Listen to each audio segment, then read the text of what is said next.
Well, what do you think he meant by he evolved into light? What do you think he meant by his revelations? What do you take it to mean?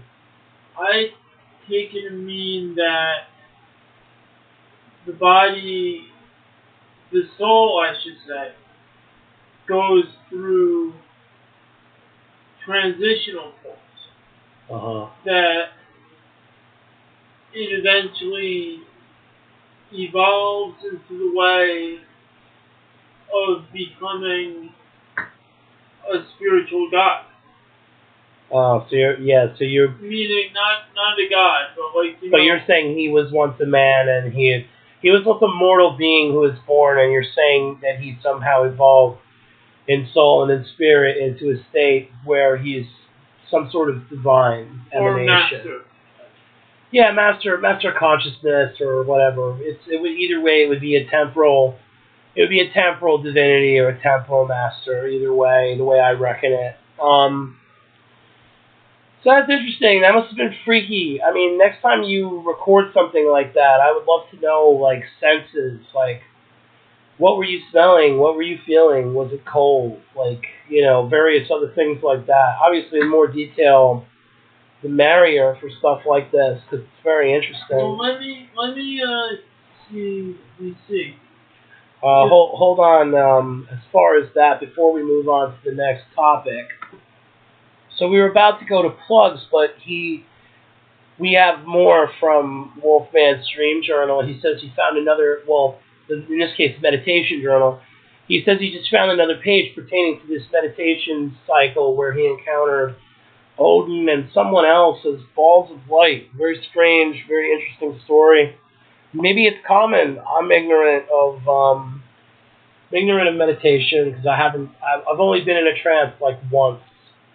And I saw things, but I didn't see anything like this. So get back to it, Wolfman.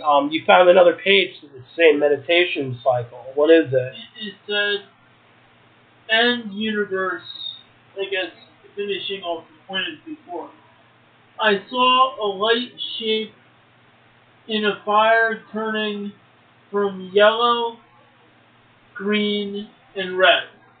He said that I had great potential. Ask a Shiva with financial situations. He was from Greece before our world started. She was from Africa. What you said, ask a Shiva? Yeah. Like the Queen of Sheba or a Shiva? What's a Shiva? A Shiva. The woman, a Shiva. So that entity, that ball of light, her name was a Shiva. Yes. And where have you heard that name before? I haven't even, that name just... Do you meditate on these names? No, that was the first time I actually heard. But have you ever meditated on those names again? No. Well, I don't want to encourage you to do that, but if you did, what would happen? I don't know. Well, one of them said Okin, and you took it to mean Odin. So for some reason you interpreted that as it was Odin. But her name is Ashiva. Yeah. And she said some stuff about potentialities, and was it her that was that voice in the multicolored fire? No, that was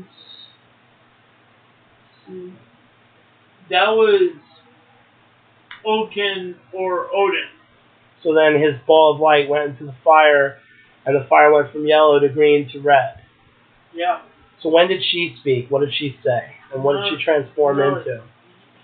She was, from what I remember the meditation, she was in there, but Okin said, ask her. Okay, so you got to meditate to her, obviously.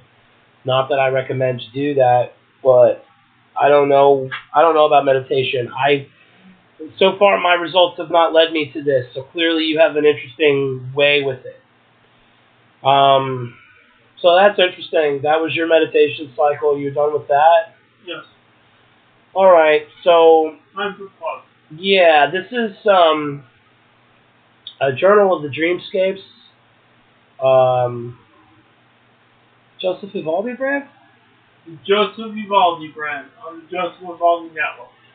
Right on, right on. We got a lot of shows going on. Forgive me. So on this show, Journals of the Dreamscapes, we talk about dream interpretation and dreams, and this particular episode, meditation cycle, and we got some interesting questions asked, some answers given, but in my opinion, a lot more mystery. Is Okin really Odin? Is a Shiva? You know, she says we know that she's female, and we know we're being recommended to ask her. But are any of them who they seem to be?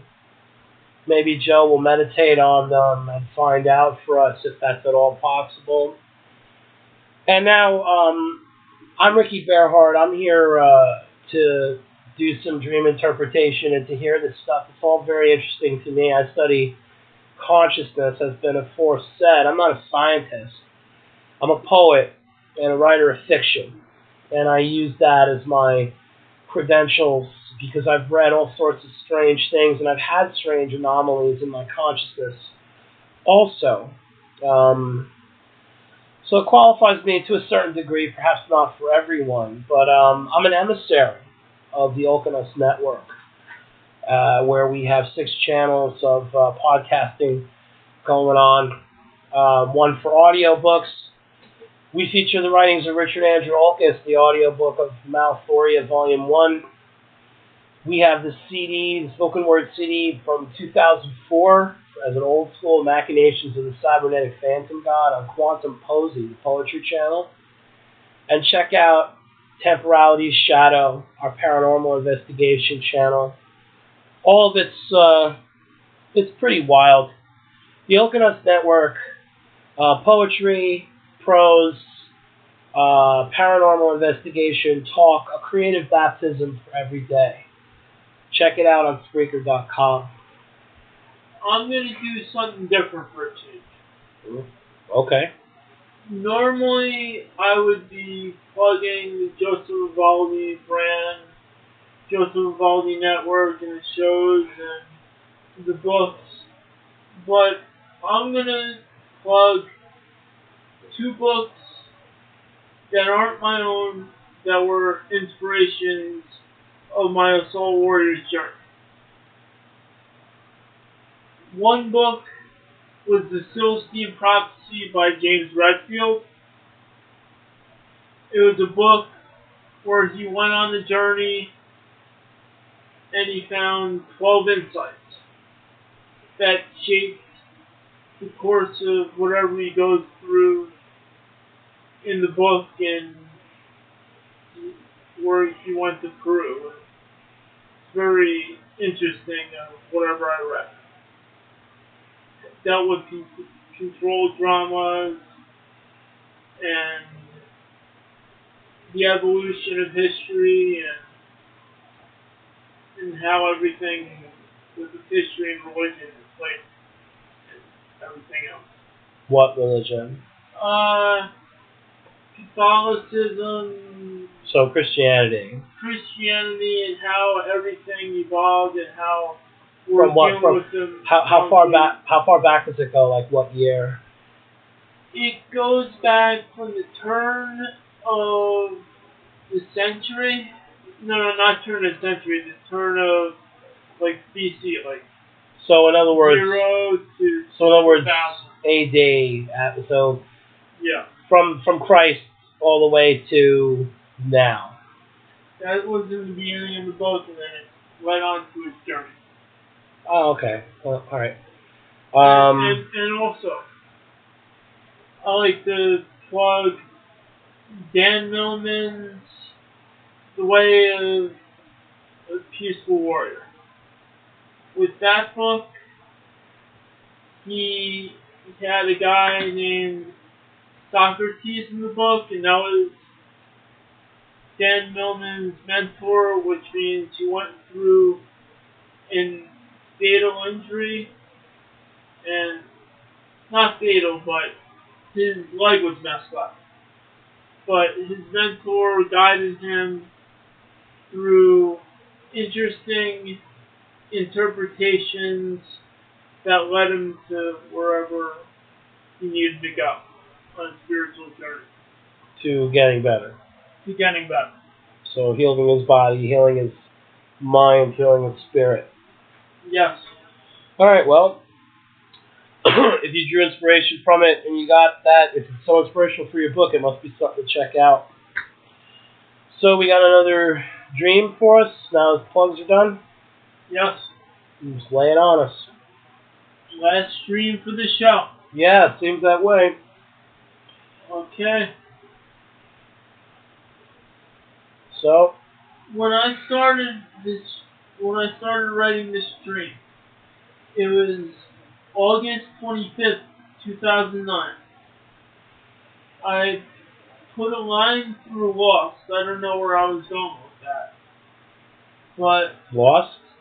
I put a line through Lost. The word lost. The word Lost. I put a line okay, alright.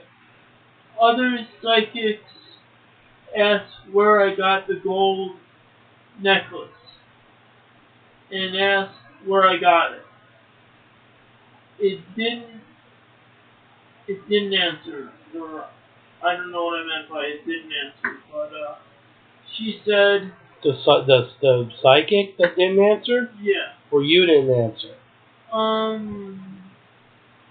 I just said it didn't answer. That's what I put. I don't know what I meant. Yeah, well, I understand. You probably wrote it when you first woke up. Yeah. She said she would buy it off of me. Later the on, necklace. Yeah. Later on, I had to track down the item and get it back. Well, did she buy it from you? That's when I woke up. Alright. Well, there's nothing here specifically about necklaces. Let's check, about lost, I should say, not necklaces. But now we'll see if there's something about dreaming of necklaces. Because maybe that's a thing. Yeah, we just got it. So this is Gustav Hinman Miller's 10,000 Dreams or What's in a Dream. It says, if a necklace appears in a dream. For a woman to dream of receiving a necklace omens for her a loving husband and a beautiful home. To lose a necklace, she will early feel the heavy hand of bereavement. If this says for a woman, it doesn't say for a man. She's a medium consulting you about a necklace. So that's kind of interesting.